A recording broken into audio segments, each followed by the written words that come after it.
Laura dan Juan sedang berada di sebuah restoran. Semalam Laura sudah membujuk Juan untuk membawanya ke tempat ia bekerja. Apa tak ada yang ingin kau tanyakan? Tanya Laura. Soal apa? Bruno Alexa. Ayahmu. Aku tidak tertarik pada tukang selingkuh. Juan meletakkan udang goreng di piring Laura. Kau tidak merasa terancam atau apa, kan? Tanya Laura. Orang sepertinya bukan apa-apa untuk Shirley, kau tidak perlu takut, jawab Juan. Tapi, Gina membicarakan soal seseorang bernama Mer X. Katanya, Bruno bekerja sama dengannya, ujar Laura. Ya, dia adalah orang yang berada di belakang Charlotte. Laura tersedak. Kau baik-baik saja? Juan sontak memberi air. Ia sampai berdiri untuk memeriksa keadaan Laura.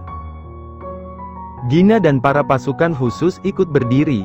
Salah satu dari mereka mengeluarkan senjata karena berpikir terjadi sesuatu. Juan langsung memberi isyarat kalau Laura baik-baik saja, sehingga mereka kembali duduk dan makan dengan canggung. Laura merasa malu, karena tamu lain yang mengunjungi restoran menoleh ke arah mereka. Maaf, istriku tersedak, ujar Juan, sehingga para tamu kembali pada kegiatan mereka masing-masing. Sialan. Laura mencoba menghilangkan perasaan malu itu. Jika Charlotte memiliki hubungan dengan Mer X, apakah Charlotte memiliki hubungan dengan Bruno? Laura mencoba tenang. Juan menjelaskan semuanya. Tentang Bruno dan Charlotte, bagaimana mereka bertemu, bagaimana Bruno membuang Charlotte saat wanita itu hamil dan melahirkan, bagaimana Bruno mencoba mengancam Shirley menggunakan status sebagai ayah Laura, dan beberapa hal lain. Ya, yang benar saja. Laura tak pernah tahu atau mengira, kalau orang seperti Charlotte akan jadi selingkuhan Bruno. Laura langsung merasa kesal. Selingkuhan seharusnya terlihat lebih baik daripada istri sah. Tapi jika dilihat dari sisi kecantikan, ibunya tidak bisa dibandingkan dengan Charlotte. Karena Laura mendapatkan wajah ini dari ibunya. Pria bajingan itu. Laura mengambil minuman, meneguknya dengan cepat. Pelan-pelan, ujar Juan. Laura meletakkan gelas yang sudah kosong dengan cukup kuat. Laura menghela nafas, menenangkan diri. Aku tidak menyangka hal seperti ini akan terjadi. Kenapa hidupku ribet sekali? Laura menghela nafas lagi, kali ini lebih berat. Ini hidup atau cerita novel, sih? Laura menggerutu. Awalnya, aku berniat membiarkan Bruno tetap hidup, sebagai bentuk kepedulian seorang putri dan karena aku tak mau berurusan dengannya sampai akhir. Tapi, setelah tahu dia lebih buruk dari yang kubayangkan, aku merubah pikiranku. Bajingan itu akan lebih baik menjadi penjaga kamar mandi di neraka, ujar Laura. Bagaimana kau akan membalasnya? Aku akan menyewa seseorang. Kenapa harus menyewa, kalau kau punya kekuasaan di Shirley? Tanya Juan. Tidak seru, tahu. Laura melipat kedua tangan, menyandarkan punggungnya di kursi. Ia menatap Juan yang tersenyum penuh maksud. Berapa harga untuk menyewa mata berlian? Tanya Laura. $100 juta, jawab Juan. Apa tidak ada diskon seorang istri? Laura berdecih. Baiklah, kita ubah jadi ciuman sebelum berangkat kerja dan sebuah syal, ujar Juan. Di mana aku harus membeli syal? Tanya Laura. Kenapa kau membeli syal kalau kau bisa membuatnya? Juan tersenyum. Kau ingin aku merajut? Yang benar saja. Laura sangat payah dalam hal itu. Mau, tidak? Ya sudah, deh. Laura menjabat tangan Juan. Aku harus terima pembayarannya di muka, kan? Juan menunjuk bibirnya. Kau mau dicium pakai pisau? Laura menunjukkan pisau makan. Bercanda, sayang. Sementara itu Bruno sedang berada di pinggir jalan. Sialan, berani sekali dia menghinaku seperti ini. Aku akan melaporkan ini. Bruno mengirim pesan kepada Mer X terkait perilaku Charlotte, beserta kabar dia gagal mendapat bantuan dari Victor. Tidak butuh waktu lama sampai pesannya dijawab. Mer X mengatakan, agar Bruno menjadikan Laura sebagai sandera. Apa dia gila? Bruno tahu itu adalah hal gila dan bodoh. Bawa putrimu padaku, itu pesan yang dikirimkan Mer X. Bruno menggigit ujung ibu jarinya. Bagaimana ia membawa Laura? Shirley sangat kuat, mereka akan langsung tahu saat nyonya mereka hendak dibawa. Oh! Pesan lain muncul. Mer X mengatakan akan membantu Bruno. Dia akan mengirimkan beberapa orang dan mempersiapkan skenario yang baik. Sial, ini memusingkan. Bruno menekan tombol telepon. Tak disangka, Mer X mengangkat teleponnya. Bruno Alexa. Suara itu terdengar sangat aneh, seperti sudah diedit jadi lebih rendah. Lakukan apa yang aku perintahkan. Aku akan mengirim orang-orangku, bekerja samalah dengan Charlotte. Jika kau gagal, maka kau akan mendapatkan hukuman sesuai isi kontrak, ujar Mer X. Sesuai isi kontrak, artinya kematian. Apa aku boleh menolaknya? Tanya Bruno. Tentu. Apa? Bruno terkejut. Kenapa Mer X setuju kalau dia menolak? Kau pasti terkejut dan heran, kan? Aku hanya memberimu kesempatan untuk menunjukkan kasih sayangmu pada putrimu. Kalau kau menolaknya, kau tidak akan mendapatkan apa-apa dan aku akan memecatmu. Tapi jika kau setuju, maka aku akan memberikanmu imbalan yang pantas, ujar Mer X. Aku akan menerimanya, balas Bruno. Kau yakin? Ya. Kau tidak peduli pada putrimu, rupanya. Sejak kapan aku peduli padanya? Aku tidak pernah suka dengannya sejak awal. Bagiku, dia hanya hama penganggu. Memiliki uang jauh lebih baik untukku, balas Bruno. Baiklah, ini kesepakatan. Kau tidak punya hak untuk menolak lagi. Tidak masalah. Jangan menyesalinya. Di sisi lain Brian, Victor, dan Ruby datang berkunjung ke kediaman Ricard dan Bianca. Aku kemari bukan untuk bertengkar. Aku hanya ingin menanyakan hal penting, ujar Brian. Jangan bertele-tele. Apa kau tahu soal Mer X? Tanya Brian. Maksudmu orang di belakang Charlotte? Kau tahu rupanya. Baru kemarin, itu pun ayah yang memberitahu. Aku masih menyelidikinya, ujar Bianca. Menurutmu, dia siapa? Tanya Brian. Kau. Ayolah, kenapa semua orang selalu mengarah padaku? Brian cemberut.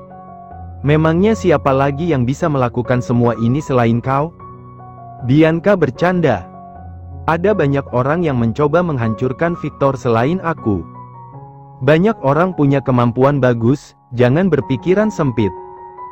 Bisa saja itu Kak Juan, kan? Brian tertawa. Berhentilah bercanda. Katakan, siapa yang kau curigai? Tanya Bianca. Putra keluarga Evans. Dia. Mana mungkin, Bianca menarik ucapannya. Dia punya banyak peningkatan akhir-akhir ini. Dia juga lebih suka bergerak dalam diam, menghancurkan seseorang tanpa menunjukkan dirinya, ujar Bianca. Brian menatap pesan baru yang dikirim tangan kanannya. Di sana tertulis, kalau Bruno bicara dengan seseorang di telepon setelah dilempar dari mansion. Sepertinya, mereka mengincar seseorang, tapi belum bisa dipastikan, ujar Brian. Laura, ya. Pemikiran kita sama. Dia akan baik-baik saja, kan? Kak Juan tidak akan membiarkan hal seperti itu terjadi. Brian mengirim pesan tersebut pada Juan. Brian menatap ke arah balkon. Bisakah kau bicara dengan kekasihmu? kalau Mansionran memiliki pintu? Tanya Bianca. Aku tidak melihat pintu dari luar. Cecilia masuk ke dalam ruangan. Itu artinya, kau buta, ujar Bianca. Apa-apaan? Cecilia terkejut saat Harry dan Ruby memeluk kakinya. Cecilia itu punyaku, ujar Harry. Enak saja, Cecilia itu punya Brian. Jadi dia punyaku, karena aku dekat dengan Brian. Balas Ruby. Aku lebih lama kenal dengan Cecilia, dia sering berkunjung saat aku masih kecil. Kau kan masih kecil, bodoh. Kau mengataiku bodoh? Anak-anak. Bianca mendekati Ruby dan Harry. Bagaimana jika makan kue? Tanya Bianca. Kue? Mau. Bianca melirik pengasuh Harry. Wanita itu mengangguk, ia langsung membawa Ruby dan Harry pergi untuk makan kue. Kenapa kau hobi sekali masuk lewat balkon? Tanya Bianca. Kebiasaan. Cecilia duduk di sebelah Brian. Honey. Brian langsung menggenggam tangan Cecilia dan menyandarkan kepalanya di bahu wanita itu. Apa yang kalian bicarakan? Tanya Cecilia. Tentang Mer X, balas Brian. Oh, dia. Cecilia mengangguk. Kau tahu identitasnya? Tanya Bianca. Tidak, tapi aku punya tebakan. Cecilia mengeluarkan sebuah amplop berisi beberapa lembar foto. Mereka adalah pria yang memusuhi Ash Victor dan ingin mengacaukan Shirley di saat bersamaan, ujar Cecilia. Kenapa ada aku di sini? Brian mengambil fotonya. Kau salah satu kandidat pengkhianat berkemungkinan paling besar, balas Cecilia. Brian cemberut. Bianca menatap foto-foto itu dengan seksama. Seperti yang dikatakan Cecilia, mereka membenci Ash Victor dan ingin menghancurkan Shirley. Tapi, kenapa ada dia? Bianca menunjuk sebuah foto seorang pria yang berwajah datar. Hanya iseng, jawab Cecilia. Sungguh? Cecilia tersenyum. Dia tebakanmu? Begitulah. Biarkan aku berpikir dulu. Bianca mencoba menghubungkan satu benang dengan benang lain. Aku mengerti. Aku yakin itu dia, ujar Bianca. Sementara Brian menatap foto itu dengan wajah ditekuk. Di sisi lain, Laura telah sampai di mansion. Akhirnya. Laura langsung melempar dirinya ke atas ranjang begitu sampai di kamar. Matanya melirik ke arah Gina yang sedang memandang keluar jendela. Gina menghela nafas berat berkali-kali. Kau kenapa? Tanya Laura.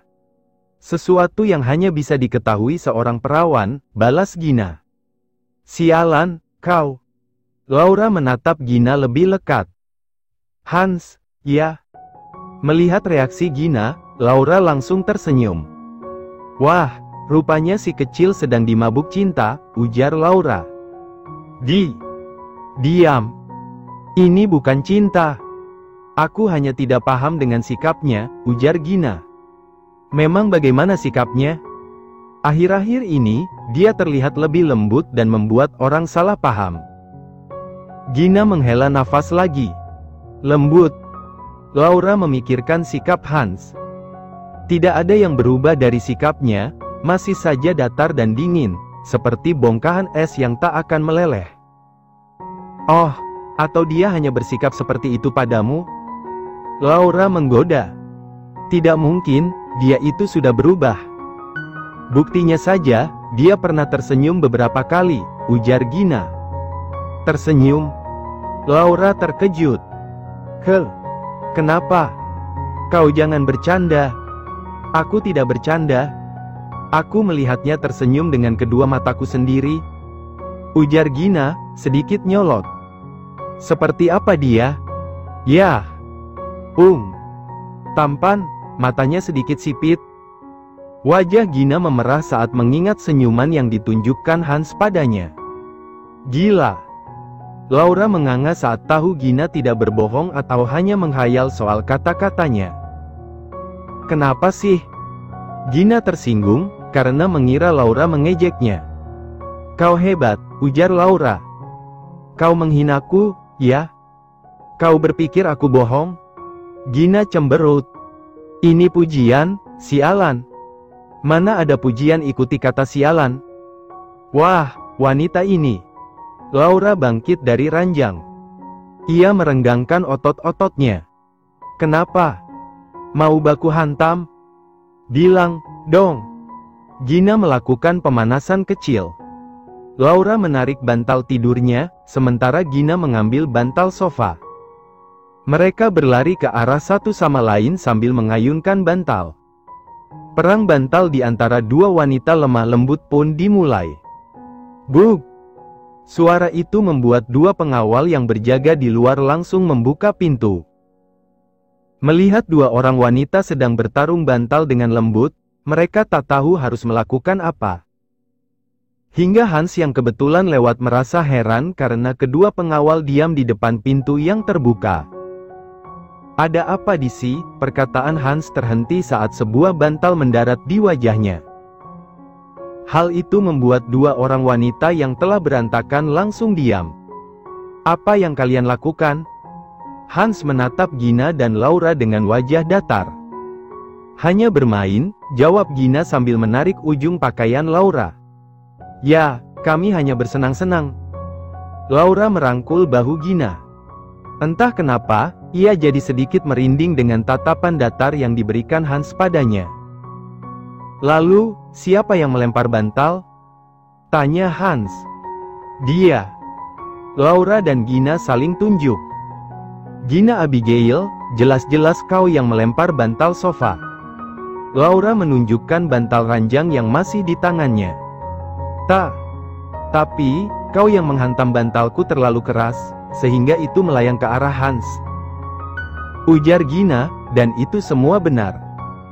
Tetap saja, kalau kau memegangnya dengan benar, bantalnya tidak akan terlempar, balas Laura. Kenapa yang tua tidak mengalah?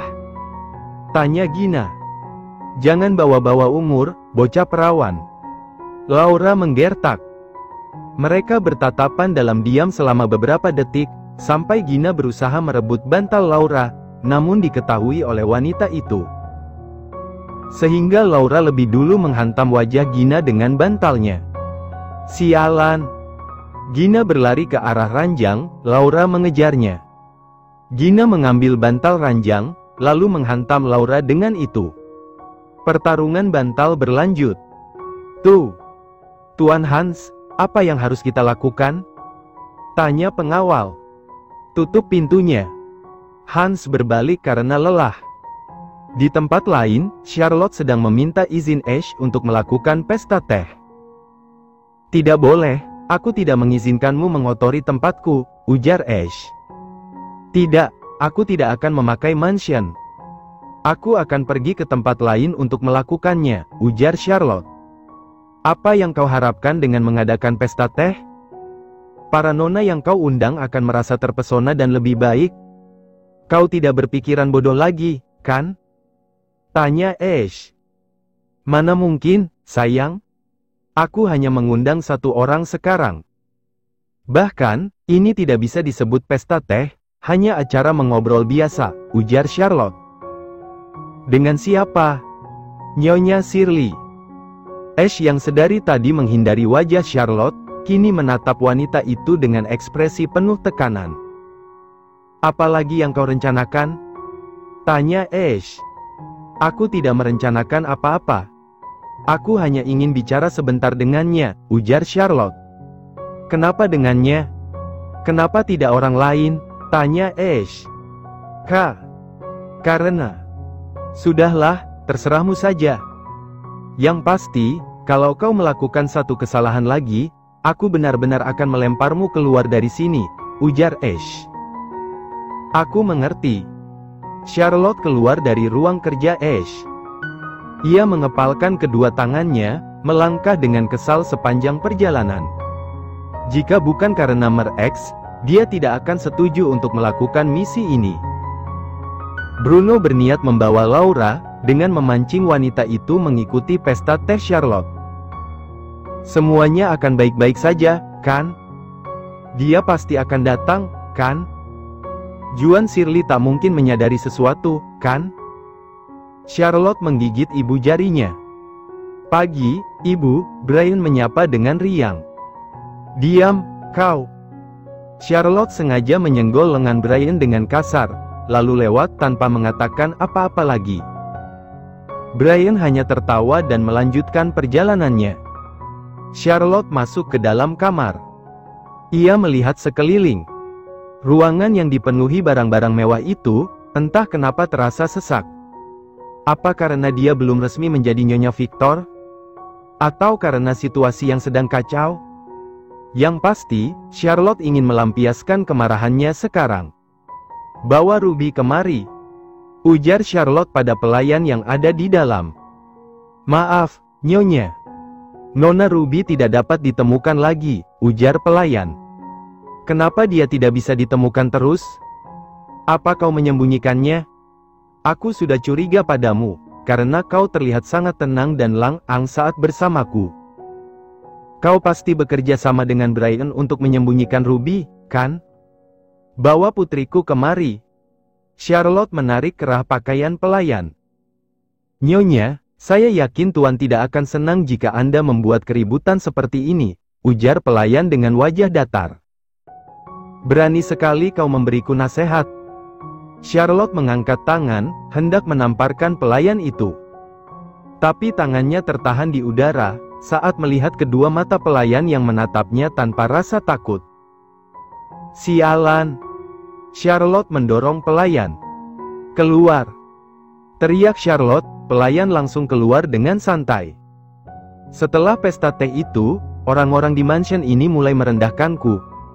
Charlotte melempar bantal sofa ke lantai. Ini tidak bisa dibiarkan, semua kekuasaanku harus kembali. Charlotte melirik ponselnya. Mer X. Charlotte buru-buru melihat pesan yang dikirim oleh Mer X padanya.